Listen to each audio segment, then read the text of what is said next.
Ano po sa isipan ko at sa iba pa siguro, Brother Eli, kung Diyos po ang ating Panginoong Hesukristo na yun pong itinuturo sa Biblia at Diyos din po ang Ama, hindi po kaya kontra ito sa pahayag mismo ng Ama.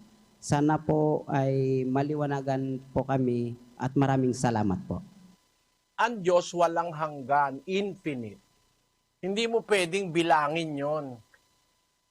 Hindi mo pwedeng ibilangin. Ang infinite, hindi binibilang.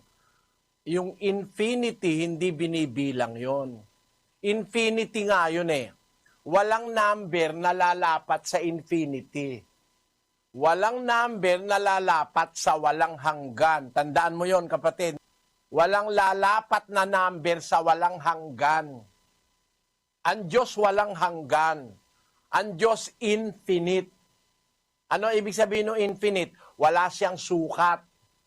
Sabi niya, pinupuno ko ang langit at ang lupa. Saan ako magkakasya? Sabi niya. Hindi nga siya pwedeng magkasya sa langit at sa lupa dahil pinupuno niyang buo eh. Ano? Yun ang kanyang pagka-infinite. Ngayon, para maintindihan mo yung gulo, babasahin ko yung 17:3 ng Juan. At ito ang buhay na walang hanggan, na ikaw ay makilala nila na iisang Diyos na tunay at siyang iyong sinugo sa makatwid bagay si Hesukristo. Kung basahin nila, hindi naman nila tinutuloy eh. Makilala nila na iisang Diyos na tunay. Ganun lang. Tapos na ron. Hindi naman ganun ang nasa Biblia. Dapat makilala mo dalawa. No?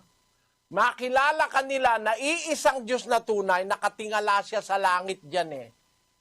Kung naintindihan mo kapatid, umpisahan natin sa 17:1. Ang mga bagay na ito ay sinalita ni Jesus at sa pagtingala ng kanyang mga mata sa langit ay sinabi niya, Ama, dumating na ang oras. Luwalhatiin mo ang iyong anak upang ikaw ay luwalhatiin ng anak. Gaya ng ibinigay mo sa kanya ang kapamahalaan sa lahat ng laman upang bigyan niya ng buhay na walang hanggan ang lahat ng ibinigay mo sa kanya.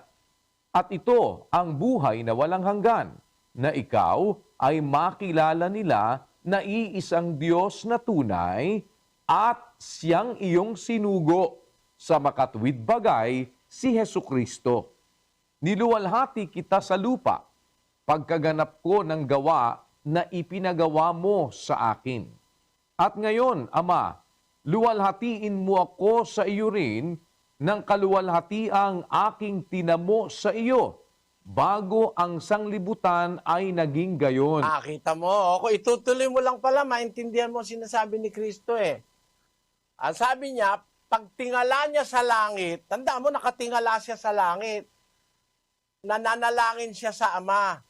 Ama, dumating na ang oras, luwalhatiin mo ang iyong anak upang ikaw ay luwalhatiin ng anak.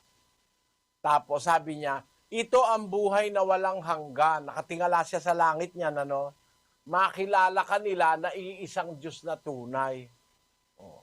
Nakatingala siya sa langit. Bakit? Wala kasi siya sa langit noon eh. Wala siya sa langit noon, nandito siya sa lupa, nagkatawan tao na nga siya.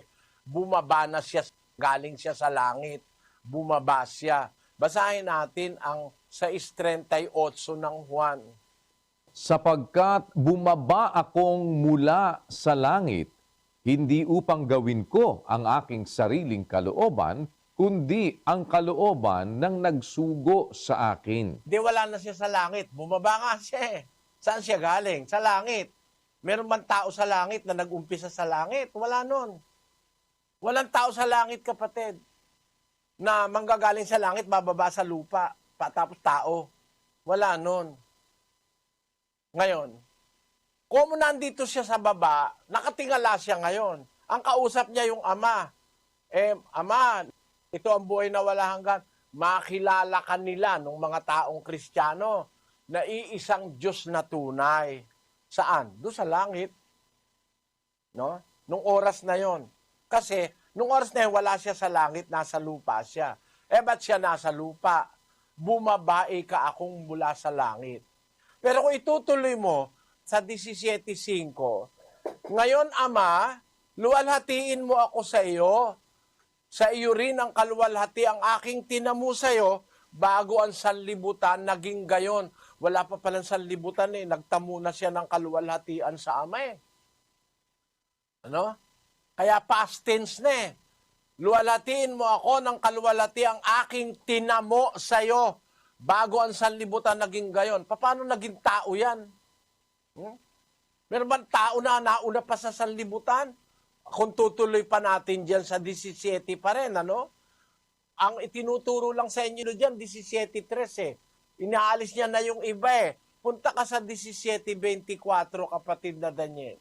Ama, yaong mga ibinigay mo sa akin ay ibig ko kung saan ako naroroon, sila naman ay dumuong kasama ko, upang makita nila ang kaluwalhatian ko na ibinigay mo sa akin, sapagkat ako'y iyong inibig bago natatag ang sanglibutan. Tamo, bago pa natatag ang sanlibutan, inibig na siya ng Ama Binigyan na siya ng kaluwalhatian Kaya sabi niya, nung papanik na siya uli sa langit, Ama, yung mga binigay mo sa akin, gusto ko, kung saan ako naroroon, doon din sila dumuon.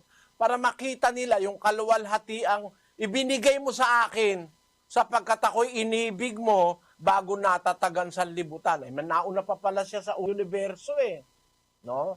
Paano ngayon tao yan? Ganito, babalikan ko 17:3, at ito ang buhay na walang hanggan, na ikaw ay makilala nila na iisang Diyos na tunay. At, kaya nga may koma tapos may ate. Dapat makilala mo rin at siyang iyong sinugo sa makatwid bagay si Jesucristo. Dapat, kung kinikilala mo yung Ama, kilalanin mo rin si Kristo. Dalawa silang kikilalanin mo. 14:1 ng Juan. Huwag magulumihanan ng inyong puso. Magsisampalataya kayo sa Diyos. Magsisampalataya naman kayo sa akin. Dalawa silang kikilalanin mo Magsisampalataya kayo sa Diyos, magsisampalataya naman kayo sa akin. Ama at anak yan Ngayon, yung anak ba ng Diyos, sino ba ng anak doon? Basahin natin ang 2:7 ng awit. Aking sasaysayin ang tungkol sa pasya. Sinabi ng Panginoon sa akin, ikaw ay aking anak. Sa araw na ito ay ipinanganak kita. Ngayon, nung palang araw pa, matagal na, sabi ng Diyos, ikaw ay aking anak, sa araw na ito, ipinanganak kita. Bakit ipinanganak ng Diyos yung anak? Saan ba nag-umpisa yung anak? Basahin natin ang 1:18 ng Juan. Walang taong nakakita kailanman sa Diyos ang bugtong na anak na nasa sinapupunan ng Ama, siya ang nagpakilala sa Kanya. Nung umpisa pala, yung anak nasa sinapupunan ng Ama. Yung anak na nasa sinapupunan ng Ama, ipinanganak niya. Kaya sabi ng Diyos, ikaw ay aking anak, sa araw na ito, ipinanganak kita. Kailan naganap yung panganganak sa kay Kristo? Yung Ama kasi nanganganak yun nung may kausap ako doon sa Pampanga, ibig ba sabihin, ang Diyos nanganak? Bakit ka ako tutol ka ba sa nasa Biblia? Sabi ng Diyos araw na ito, pinanganak kita. Sino nanganak? Iba yung ipinanganak ni Maria. Ang ipinanganak ni Maria, yung katawang tao. Pero ang Diyos, nanganak siya mismo. Sa araw na ito, pinanganak kita. Kailan nangyari yung panganganak na yon? Bago ang sanlibutan ay natatag. Ulitin natin ang 24. Ama, yaong mga ibinigay mo sa akin ay ibig ko kung saan ako naroroon, sila naman ay dumuong kasama ko, upang makita nila ang kaluwalhatian ko na ibinigay mo sa akin, sapagkat ako'y iyong inibig bago natatag ang sanglibutan. Kung natatagan sa sanlibutan pinanganak na siya ng Ama Galing siya sa sinapupunan ng Ama. Ganito ngayon, kapatid, makinig ka mabuti. Hindi ba si Eva galing sa tadyang ni Adan? Basahin natin ang Henesis. Ito totoo sa Biblia ito, wala akong dinadagdag. 2:21. At hinulugan ng Panginoong Diyos ng di kawasang himbing ang lalaki, at siya'y natulog, at kinuha ang isa sa kanyang mga tadyang, at pinapaghilom ang laman sa dakong yaon. At ang tadyang na kinuha ng Panginoong Diyos sa lalaki ay ginawang isang babae, at ito'y dinalan niya sa lalaki. At sinabi ng lalaki, ito nga'y buto ng aking mga buto at laman ng aking laman. Siya'y tatawaging babae sapagkat sa lalaki siya kinuha. Kaya't iiwan ng lalaki ang kanyang ama at ang kanyang ina at makikipisan sa kanyang asawa at sila'y magiging isang laman. Kita mo, doon ang galing yung prinsipyo na yung mag-asawa, isang laman. Bakit? Galing si Eva kay Adan eh. Sa umpisa talaga namang isa sila eh.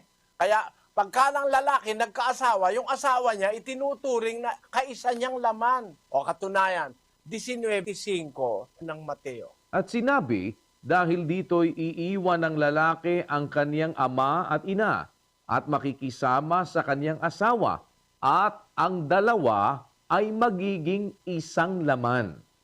Kaya nga, hindi na sila dalawa, kundi isang laman.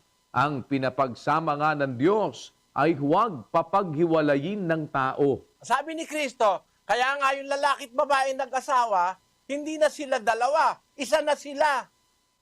Kasi galing yung babae sa lalaki. Originally, isa lang. Ganon ang Diyos. Isa lang naman talaga ang Diyos sa umpise. Ako ang una, sabi niya.